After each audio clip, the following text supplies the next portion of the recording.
Movie की शुरुआत होती है तो हमें फ्रांस के अंदर कुछ ब्रिटिश सोल्जर्स को दिखाया जाता है जो जर्मन सिपाहियों से अपनी जान बचाकर भाग रहे हैं। तभी पीछे से उन पर गोली चलती है जिसमें सभी सिपाही मारे जाते हैं, लेकिन टॉम नाम का एक बंदा वहां से किसी तरह भागने में कामयाब हो जाता है और वह दौड़ता हुआ डंकर बीच पर पहुंच जाता है। इस बीच पर कई देशों के लाखों सैनिक इकट्ठा हुए होते हैं जो सभी मिलकर हिटलर के खिलाफ जंग लड़ रहे थे। लेकिन सेकेंड वर्ल्ड वॉर में हिटलर की सेना उन पर भारी पड़ती है और फ्रांस के ज्यादातर हिस्से पर उसका कब्जा हो जाता है। इसीलिए अब यह सभी सैनिक अपने अपने घर लौटना चाहते हैं। वहीं टॉमी एक सोल्जर को देखता है जिसका नाम गिब्सन, जो अपने मरे हुए साथी को दफना रहा था। टॉमी भी उसकी मदद करता है और पास रखी बोतल से पानी पीता है। अब टॉमी जहाज पर चढ़ने के लिए लाइन में खड़ा हो जाता है जो कई किलोमीटर लंबी थी, क्योंकि इस बीच पर एक दो नहीं बल्कि 4 लाख सैनिक मौजूद थे। तभी कुछ जर्मन प्लेन्स आसमान से सैनिकों पर बॉम्ब फेंकने लगते हैं और इस हमले में कई सिपाही मारे जाते हैं जबकि कुछ घायल हो जाते हैं। अब यहाँ हर तरफ अफरा तफरी का माहौल होता है। तभी टॉमी और गिब्सन मौके का फायदा उठाकर एक घायल सैनिक को हॉस्पिटल शिप पर ले जाने लगते हैं। इन्हें उम्मीद थी कि मदद के बहाने हम भी जहाज में बैठ जाएंगे। अब ये लोग रास्ते में खड़े हजारों सैनिकों को पार करके उस जहाज तक पहुंच जाते हैं, लेकिन इन्हें जहाज से उतार दिया जाता है, जिसके बाद ये दोनों उस पुल के नीचे छिप जाते हैं जिसे मोल कहा जाता है, ताकि ब्रिटिश जहाज जब सैनिकों को लेने आए तो वे सबसे पहले उसमें बैठ जाएं। लेकिन तभी जर्मन बॉम्बर्स एक बार फिर ऊपर से बॉम्ब गिराने लगते हैं, जिसके बाद वहां हर तरफ भगदड़ मच जाती है और इस हमले में कई सैनिक मारे जाते हैं। वहीं जो हॉस्पिटल शिप घायल सैनिकों को लेकर इंग्लैंड जा रहा था उस पर भी हमला होता है और वह धीरे धीरे पानी में डूबने लगता है, जिसके बाद उस जहाज पर फंसे लोग कूद कूद कर अपनी जान बचाते हैं। इसी बीच टॉमी और गिब्सन एक सैनिक को पानी से बाहर निकालकर उसकी जान बचाते हैं, जिसका नाम एलेक्स है।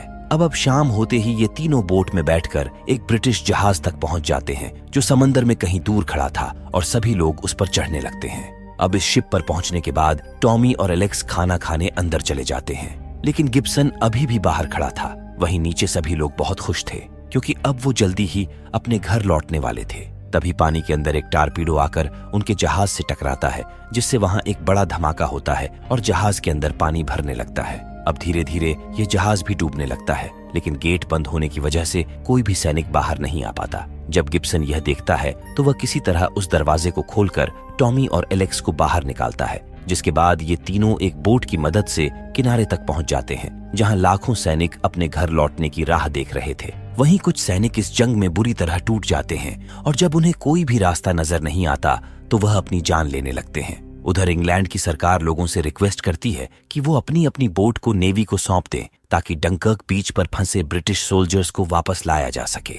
दरअसल बड़े बड़े शिप्स को किनारे पर ले जाना पॉसिबल नहीं था, इसीलिए उन्हें छोटी छोटी बोट्स की जरूरत है। जिसके बाद डॉसन नाम का एक शख्स अपनी बोट में लाइफ जैकेट्स रखकर डंकर बीच की तरफ जाने लगता है, लेकिन वह अपनी वोट नेवी को नहीं सौंप बल्कि खुद अपने बेटे पीटर और जॉर्ज के साथ फ्रांस के लिए निकल जाता है ताकि वहां जाकर फंसे हुए सैनिकों की मदद कर सके। अब जैसे ही ये लोग इंग्लैंड चैनल को पार करते हैं तभी इन्हें एक जहाज का मलबा नजर आता है जिसके ऊपर एक सोल्जर फंसा हुआ था। जिसके बाद डॉसन बोट को नजदीक लेकर उस सैनिक को बोट पर ले आता है। डॉसन पूछता है कि तुम्हारा नाम क्या है, लेकिन यह सोल्जर बहुत ज्यादा डरा हुआ था क्योंकि यह जिस शिप से इंग्लैंड जा रहा था उसे जर्मन ने हमला करके डुबो दिया, जिसमें सवार सभी लोग मारे जा चुके हैं। अब जैसे ही उसे पता चलता है कि यह बोट सैनिकों को बचाने डंकर्क जा रही है तो वह बहुत ज्यादा डर जाता है और कहता है कि तुम लोग वहां मत जाओ वरना सब के सब मारे जाओगे। वह इन्हें वापस इंग्लैंड चलने के लिए कहता है, लेकिन डॉसन उसकी बात नहीं सुनता।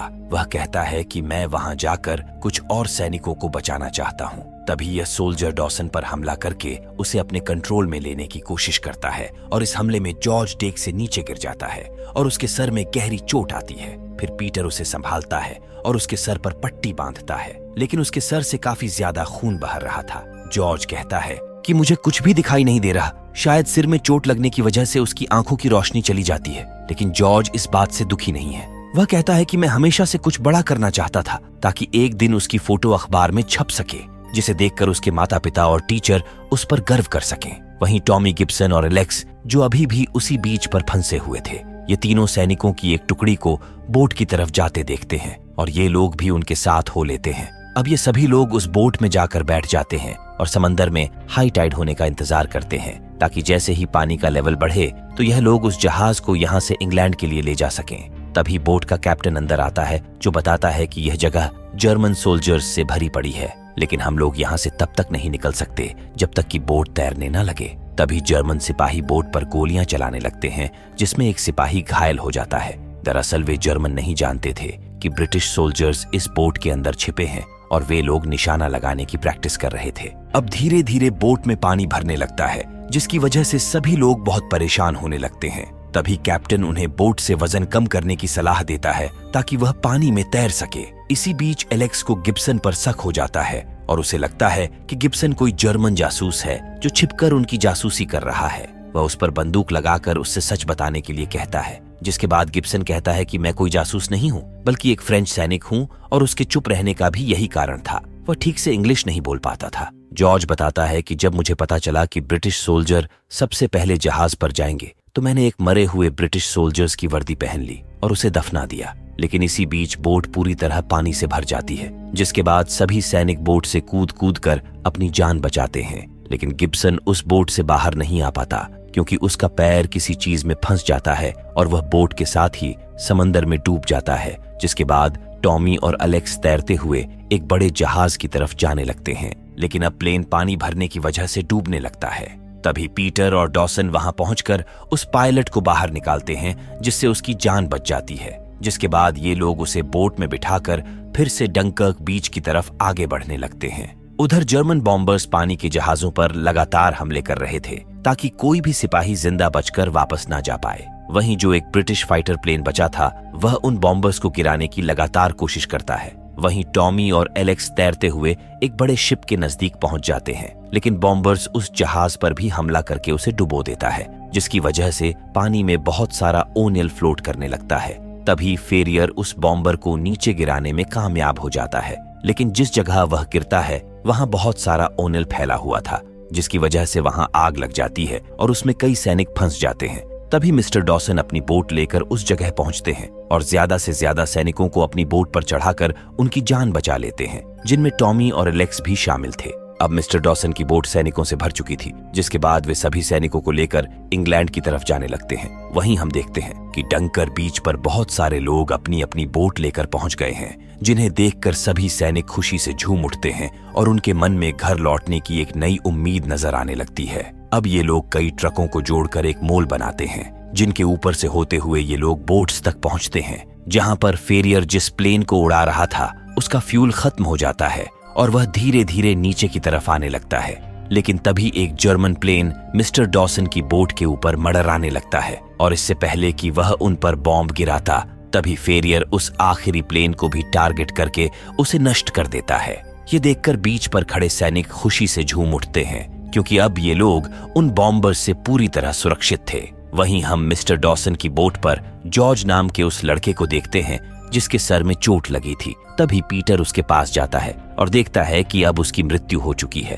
वह सैनिक जिसकी वजह से जॉर्ज को चोट लगी थी, वह पीटर से जॉर्ज के बारे में पूछता है, लेकिन मिस्टर डॉसन उसे सच बताने से मना कर देते हैं, क्योंकि वे जानते थे कि यह एक हादसा था। अगर उस सैनिक को पता चला कि उसकी वजह से किसी निर्दोष की जान गई है, तो वह पूरी जिंदगी खुद को माफ नहीं कर पाएगा। उधर फेरियर के प्लेन का फ्यूल पूरी तरह खत्म हो जाता है और वह किसी तरह उस प्लेन को बीच पर लैंड कराने में कामयाब हो जाता है। लेकिन जहां यह प्लेन लैंड करता है वह पूरा इलाका जर्मन के कब्जे में था, जिसके बाद वह उस प्लेन को आग लगा देता है और खुद को जर्मन सोल्जर्स के हवाले कर देता है। वहीं अब डंकर्क बीच से लगभग 3 लाख सैनिकों को बचा लिया जाता है, लेकिन अभी भी वहां बहुत सारे फ्रेंच सैनिक फंसे हुए थे, जिन्हें यहां से निकालने के लिए कमांडर बोल्टन यहीं रुक जाते हैं। उधर मिस्टर डॉसन और अन्य लोग भी अपनी बोट लेकर इंग्लैंड पहुंच जाते हैं, जिसके बाद सभी सोल्जर्स ट्रेन में बैठकर अपने अपने घर के लिए रवाना होते हैं। अब जैसे ही ये लोग शहर पहुंचते हैं तो स्टेशन पर मौजूद लोग उनका बहुत अच्छे से स्वागत करते हैं, क्योंकि भले ही ये लोग जर्मन से हार गए थे,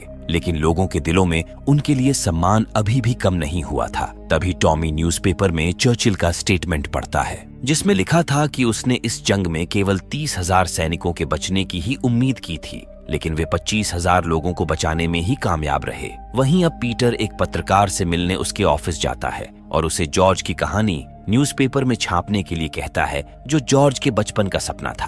अब अगली सुबह जब डरसन अखबार पढ़ते हैं तो उसमें जॉर्ज की कहानी छपी थी, जिसमें उसका एक बड़ा सा फोटो भी लगा था, और इसी के साथ मूवी यहीं पर एंड हो जाती है।